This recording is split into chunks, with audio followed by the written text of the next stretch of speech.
Hey, everybody. Welcome to the Missouri Woods and Water Podcast. This is kind of something new that we're starting, so I probably need to come up with a different saying. You're probably wondering why you're getting this on a random day. So, me and the guys have been talking, and I think we want to start what we're going to call the Missouri Woods and Water hunting log. And it's pretty much just going to be, me or Nate or Andy getting on here and pretty much just telling you about our hunts that we've been going on, whether we're seeing deer, what's going on, how we did, that sort of thing, and not necessarily have a specific topic or anything. And we'll just kind of see where it goes.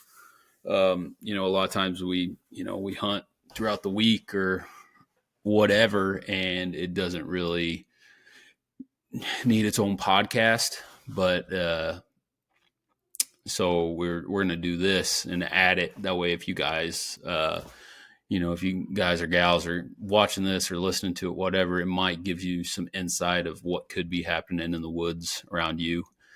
So we're just gonna see where it goes. Hopefully Nate and Andy, they'll be on here at some point, letting you guys know what's happening in their woods. Obviously we're a little over a month into the season. I've hunted a handful of times. So this one, obviously, we're kind of starting it later in the season. I just figured I'd get on here, kind of do a quick glimpse of all the hunts that I've been on, that we didn't necessarily cover everything during our normal podcast. I actually hunted opening day this year. I haven't hunted opening day it's been a while. Used to do it religiously. Like if I had the opportunity, I was hunting opening day, whether it be a morning hunt or an afternoon hunt. But I was always hunting. But then it kind of gave up on it. And like you guys know, it's hot. It's so hot that time of year. It's not saying if you can't get it done, but from what my cameras were telling me at that time, it was kind of pointless. But we got that new lease. Opening day came around. Nothing really showed up on camera, but I was like, I want to check this place out. I kind of want to, just get out there and see what the cameras can't see. So I went out there, sat up. I get off at 5. Back then, it wasn't getting dark till 8ish. So I still had plenty of time. It takes me about 25 minutes to get to my stand or to get to my hunting spot. And so get there. I don't know how far I walked in, big chunk of timber, and got up in my saddle, and I was sweating my balls off, man. It was just freaking hot. But as soon as I got set, I had 2 does, walk out 20 yards within bow range. So in my head, I did something right. I was in the game. At least I saw deer. Could I have taken a shot? Sure. I didn't want to take a shot. It's hot. I don't want to mess with a doe. And as bad as that sounds, there's might be somebody out there that's, still trying to get their first deer. And if you go out there opening day and you see a doe and you want to get your first deer, man, take that shot. I'm just at a point where I just didn't want to mess with it yet. Saw those 2 does. They hung around me for quite a while, actually. And they worked off finally. And then probably 30, 45 minutes later, they actually came back and started walking the other way. It was cool, man. A great hunt. I'm glad I went out. I was sweaty, sure, but got up in the stand. And once, you start to cool down, you're in the shade and everything. So it wasn't too bad. And I'm trying to still remember. Obviously, I've had a few hunts since then, so I'm probably just going to touch on a few for right now, and then going forward, it's going to be more date specific and time specific for you guys. Let's see. And then, so like I said, we got this new lease, and we just don't know nothing about it. The guy that had it before, according to the landowner, he just wasn't that serious of a hunter. He would come out 1 to 2 times during rifle, and that was it. He'd put up a blind and he would sit there, according to the landowner. I don't know if the landowner knew everything, but that's what he told us, and we don't have any reason to doubt him. So that's what we're going off of. So we don't know this place, and so we can't. And it's really exciting getting a new place to hunt. So I went out again. It was the evening. Went out in the evening, and I was like, you know what? I'm just gonna. The crops finally come out, or at least one side, the corn. The corn side came out, so I'm like, I'm just gonna go sit on the edge somewhere. Yeah, I'll take my saddle with me if I can find a good tree. We'll throw it up. If not, I'll just sit on the ground. And that's what I did. So I walked out to where I could find a great vantage point and just see what happens. Not expecting to kill anything, but if something was to happen to walk by, I would obviously do my best to take the animal. It worked out great, actually. Again, I put myself in a pretty good position. I didn't see any bucks, but once it started getting to that like magic hour, and the temperatures are starting to drop, it was pretty cool. I saw, kind of found out where I think some of the doe bedding was. So, putting that in the memory bank for later. And so I think eventually there happened to be, 4 does worked out first out of one side, and then 2 or 3 on the other side, and then another. I think there was ended up being like 7 or 8 does in the field, and eventually like 1 or 2 worked off, but this group of 4, it was 2 mamas and 2 babies, you could tell, and they kind of worked to the middle, kind of like right in front of me, like 200 yards, and they just turned and started walking right towards me. And I had the wind, so I wasn't worried about them spooking or nothing like that, but I was just kind of shocked. I was like, man, I put myself in a good position. Good on me. And I'm sitting on the ground. I never did find a tree. So they ended up working towards me, and they got probably within 7 to 12 yards. So I was, like I said, it was a cut cornfield. And there was like one row that the farmer couldn't get because there was a bunch of overhanging branches. So I kind of sat behind that, and then, the brushy fence line. And I just sat there, and they literally walked right to me, and they got close, man. They got close. And so that was pretty exciting. I really did think about taking one of those just because it would have been my first deer with a bow on the ground. I'm pretty sure. No, that'd be wrong. I shot my first buck on the ground with my bow. Yeah. If you guys listen to the one that I had with Brian Hurt, we talk about that story. I shot that one from the ground. I kind of forgot about that. That was a long time ago. But I just thought it was cool that, they worked right there. Didn't see any antlers. So yeah. And then I kind of took some time off, things got busy. It was still warm, kind of waiting for temperature change. This was a few weeks ago. But I really want to talk about, pretty recent. So I went out. Let's see here. I went out. Today is the 23rd of the day I'm recording it. I went out on the 21st. It was a Tuesday. And if you guys live in the area, it was breezy, man. It was just windy out. Temperatures were still kind of warm. I think it was hovering around that 70 something mark. But I noticed at 5 o'clock, the wind's supposed to just die down. So I was looking forward to it. I was like, man, it was windy all day Monday, windy Tuesday. Hopefully I can get in there Tuesday afternoon. Things are going to be moving. I'm not an expert on if deer move better in the wind or if they move the same or what. I haven't really paid attention to it, to be honest. If I can hunt, I'm going to hunt. I don't care what the conditions are, as long as it's not pissing down rain. And that's probably a fault of mine. If it's pissing down rain, you probably still need to be out there hunting. We've had this deer kind of show up that we got one good shooter on that farm so far, and we got another one that he's got a lot of potential. We actually just got pictures of him a minute ago.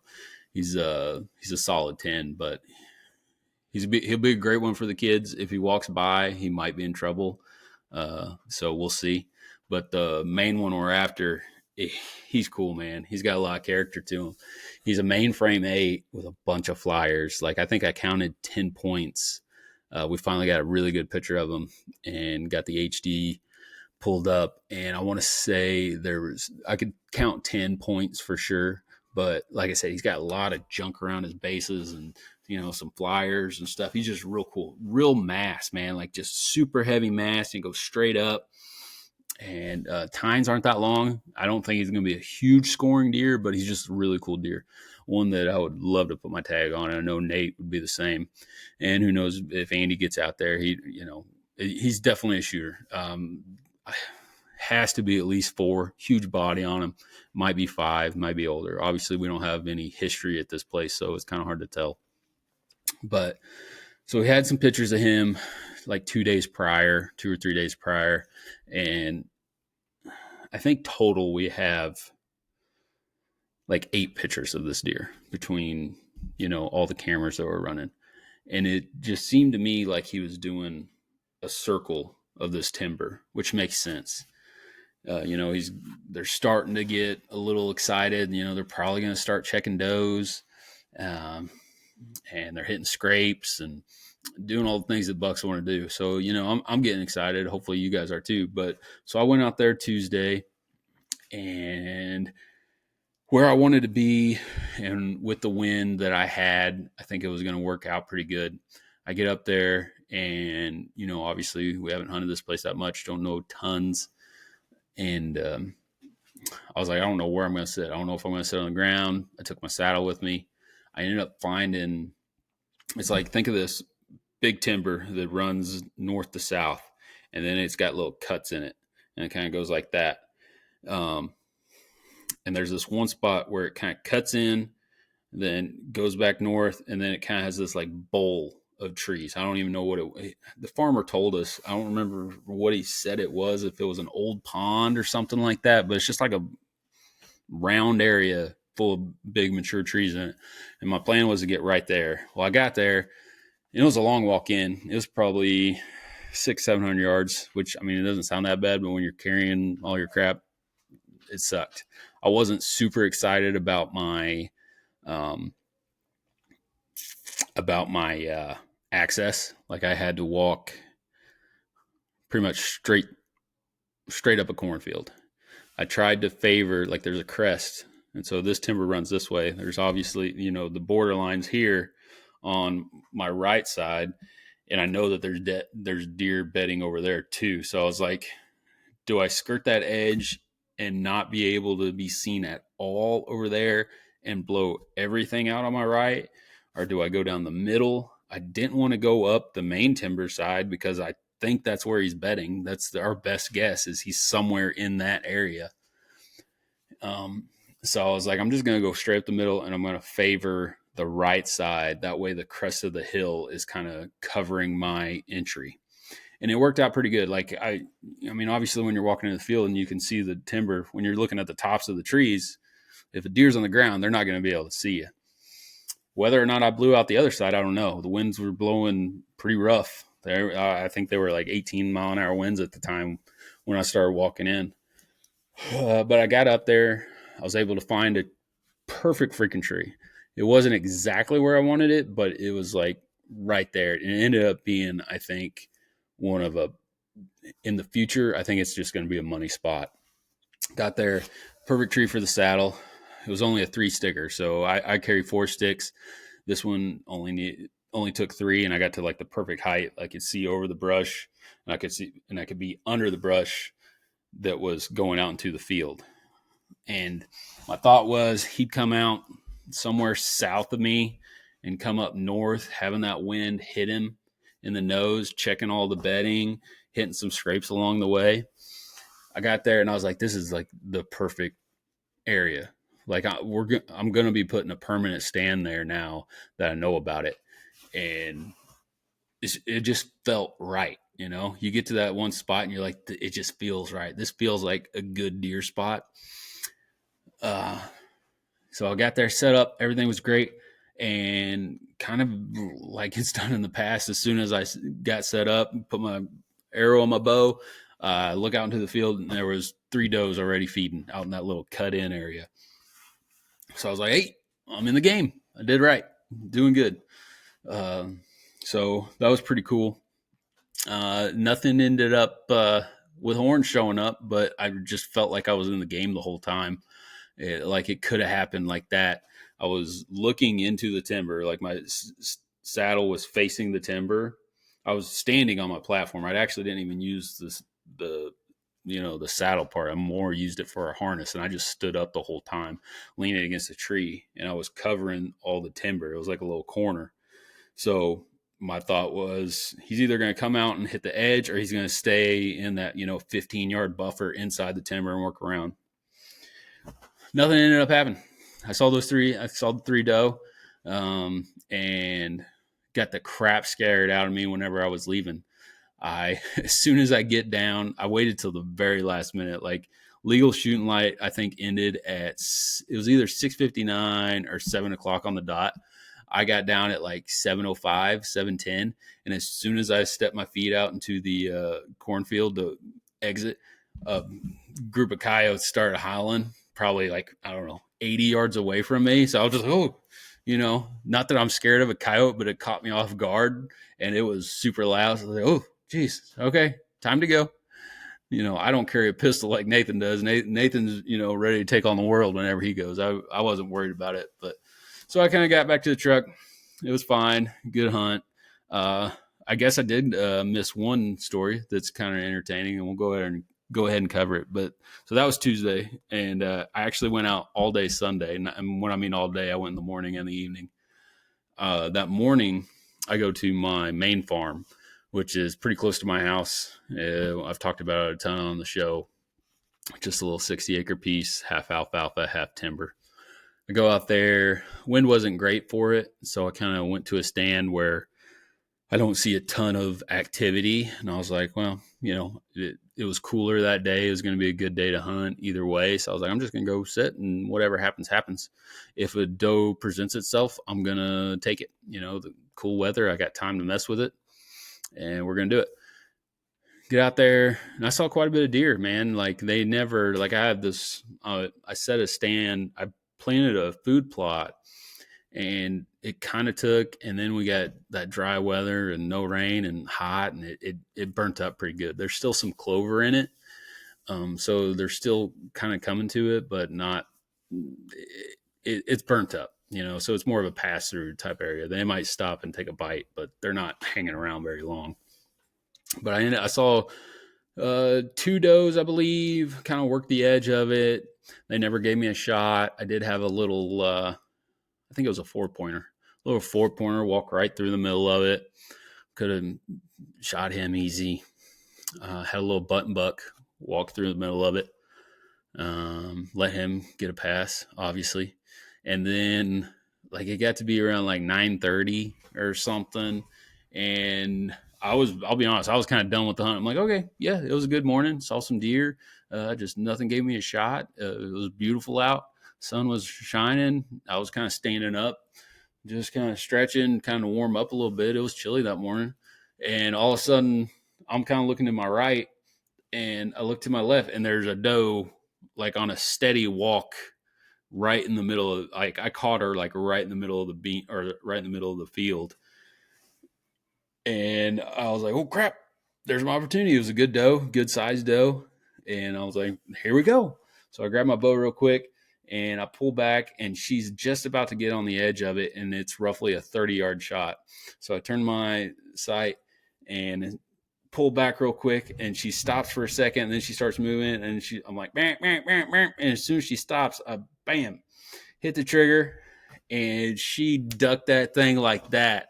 I literally skimmed her. The reason I know I skimmed her is because I was like, boom, it happened so quick. The arrow like ducked through. I'm like, did that just go through her, or did she duck that? And I'm thinking, and I'm having this, trying to play it back in my head. I'm like, what just happened? Did she duck that? I mean, it's 30 yards, you would think, I guess she was on high alert because I did that. But so I waited a minute, and I'm like, what just happened? And I look, and what I thought at the time was another doe started coming back towards me where this one ran. I was like, oh, that's either that's got to be another deer, because like I'm kind of like it was like a 50-50 shot if I shot this thing or not, like the way how quickly it happened. And she like walks towards me. I'm like, huh. So do I only have one doe tag right now for archery. So I was like, do I shoot this doe if it comes out, or do I wait and confirm that I shot the other one? Like I was thinking, like, what if I shot the other one and then I shoot this one? Then you have to use your buck tag, your any deer tag. So I was like, I'll just wait. I'll just see what happens. Well, that doe actually comes working in closer. She stayed on the edge. No shots there. She comes up and she gets 7 yards from my stand, and I'm in a pine tree. And I got branches sticking out. It's great cover, but it's got branches, and she's like right below me almost. And I can see the scratch on top of her back. I'm like, that's the doe I just shot. Like, I don't know why she came back and why she was so worried about checking out what just scratched the crap out of her back, but she did. She came, she sat there, and she was on edge the whole time. And like, she was so on edge, like I was nervous about even moving. Like, I'm just standing there looking down there, and she is just high alert. And I was going to try to shoot her again, but she never really gave me a chance. Like, she was through the pine tree, and I was like, I'm not taking that shot. There was a little opening. I was like, it's not worth it. Not taking that shot. So she was like, okay, I don't know what that was, but I didn't like it. I'm going to get out of here. So she got out of there. And then Sunday night, we ended up, we'll talk about this. Actually, we're going to give this a main podcast show here in the coming weeks. So be listening for it. But me and Nate, we took my nephews, his boys, out to that same farm. I was like, the boys, Caden hasn't killed a deer with his compound, and Chase hasn't killed one with a crossbow yet. So I have plenty of does that I want to take out of that farm. So let's go. The way it worked is Nathan went with Chase. They went to my 2-man stand that I have out there. And me and Caden, we went to my main food plot that I've had established for 2 or 3 years now.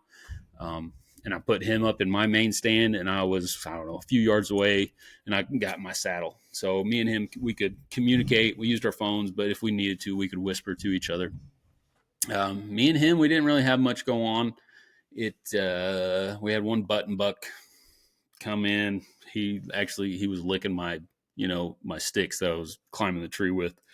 And he came out into the food plot and fed for a while, and nothing real exciting. But what was exciting was Chase was able to take a doe that night, and we were close enough we could actually hear the shot, and we heard the running of the doe. So that was pretty cool. We'll get into that with his dad. I'm sure he's going to want to talk about it. So hopefully you guys kind of like this stuff. Obviously, this one's kind of a mixed bag of just different stories that I have going on right now. So we're going to kind of start this fresh. I'm hoping to go hunting this weekend. Weather looks like it's getting colder. I know so today's the 23rd. They're calling for rain, I think, all weekend. So Friday, Saturday, and Sunday, they're calling for rain, which, I mean, that could be good. Cool things down, get the deer moving. Once that rain settles up, I'm thinking those bucks are going to want to go hit those scrapes and, make sure the scents on them and everything. So I think if you guys plan on getting out this weekend, depending on when this gets posted, I think it's going to be a good weekend if there's a little break in the weather, or if you're brave enough to brave the weather, get out there, man. It's that time of year. The rut's right around the corner. Getting more and more daylight pictures, or right there on the fringe of bucks, being in that daylight.